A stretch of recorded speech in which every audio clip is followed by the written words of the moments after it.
Hello everyone, আসসালামু আলাইকুম। Welcome back to my channel. আজ আমি আবারও হাজির হয়েছি ফুলকপির একটা স্পেশাল রেসিপি নিয়ে।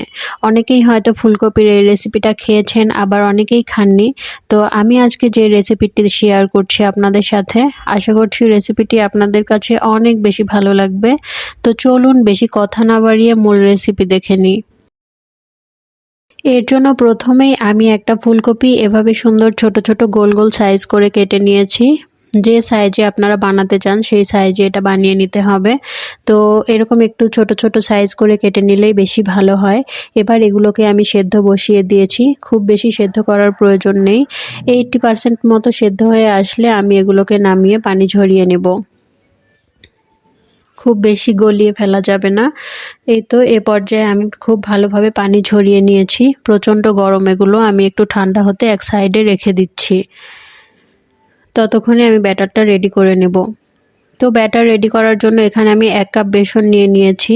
এর সাথে 1 মুঠ পরিমাণ আমি চালের গুঁড়া দিয়ে দিচ্ছি। চালের গুঁড়াটা দিলে খুবই বেশি ক্রিস্পি হয় এটা খেতে, আর ভীষণ ভালো লাগে, একদম মুচমুচে হয়। তো এর সাথে আমি 1 চামচ মরিচ গুঁড়া, 1 চামচ হলুদ গুঁড়া, অল্প কিছু গোটা জিরা, ধনিয়া পাতা এবং স্বাদ মতো লবণ দিয়ে দিচ্ছি। এবার শুকনো উপকরণগুলোকে একসাথে খুব ভালোভাবে আমি মিশিয়ে নেব। তারপর অল্প অল্প করে পানি দিয়ে একটা ঘন ব্যাটার আমি তৈরি করে নেব। আমরা বেগুনি ভাজার জন্য যেরকম একটা ঘন ব্যাটার তৈরি করি, সেভাবে একটা ব্যাটার তৈরি করে নেব। এই তো আমার ব্যাটারটা রেডি হয়ে গিয়েছে। হাতটা যেন ভালোভাবে কোট হয়ে যায় সেরকম ঘন একটা ব্যাটার আমি তৈরি করে নিয়েছি। তো এবার ব্যাটারটা এক সাইডে রেখে দিচ্ছি। আর এর জন্য লাগবে এখানে ব্রেড ক্রাম্বস। আমি এখানে ব্রেড ক্রাম্বস নিয়েছি। বাসায় ব্রেড ক্রাম্বস না থাকলে আপনারা পাউরুটিও ব্লেন্ডারে গুঁড়া করে নিতে পারেন। এরপর চলে যাচ্ছি ফুলকপিগুলো ভাজার জন্য। এর জন্য কড়াইয়ে আমি পর্যাপ্ত পরিমাণ তেল দিয়ে দিচ্ছি। যেহেতু এটা আমি ডুবো তেলে ভেজে নেব, তাই তেলটা একটু বেশি দিতে হবে। এরপর যে ব্যাটারটা রেডি করে রেখেছিলাম, সেখানে আমি সেই সিদ্ধ করে রাখা ফুলকপিটা সুন্দর মতো এভাবে কোট করে নিতে হবে। কোথাও যেন ফাঁকা না থাকে সেটা খেয়াল রাখতে হবে। সুন্দর মতো এভাবে কোট করে নিচ্ছি। এরপর যে ব্রেড ক্রাম্বসটা আমি রেখেছিলাম, সেই ব্রেড ক্রাম্বসের মধ্যে হালকা করে গড়িয়ে নিতে হবে। খুব বেশি ব্রেড ক্রাম্বস সব জায়গায় লাগার প্রয়োজন নেই, মোটামুটি জায়গায় লেগে থাকলেই হবে। এভাবে আমি ব্রেড ক্রাম্বস লাগিয়ে এরপর আমি গরম তেলের মধ্যে এটাকে ছেড়ে দিচ্ছি। এভাবে একে একে আমি সবগুলো ফুলকপিকেই ছেড়ে দিচ্ছি যতগুলো তেলের মধ্যে আটে। এবার গোল্ডেন ব্রাউন করে উল্টা পাল্টা করে সুন্দর মতো ভেজে নিতে হবে। দেখুন এরকম একটা সুন্দর কালার আসার পর আমি এ পর্যায়ে ফুলকপিগুলোকে উঠিয়ে নিচ্ছি।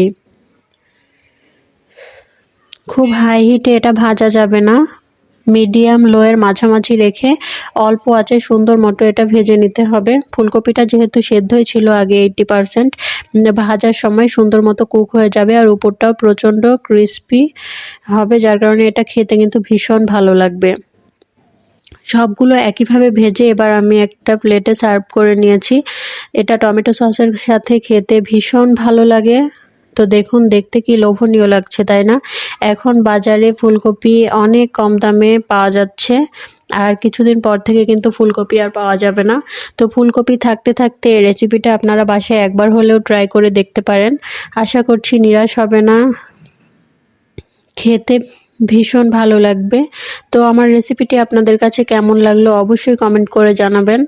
আর আমার রেসিপিটি যদি আপনাদের কাছে ভালো লেগে থাকে, প্লিজ একটি লাইক দিয়ে আমার চ্যানেলটিকে সাবস্ক্রাইব করে দিবেন। আজ এ পর্যন্তই। আবার অন্য কোনো রেসিপি নিয়ে আপনাদের সাথে দেখা হবে ইনশাল্লাহ। সে পর্যন্ত সবাই ভালো থাকবেন, সুস্থ থাকবেন। আল্লাহ হাফেজ।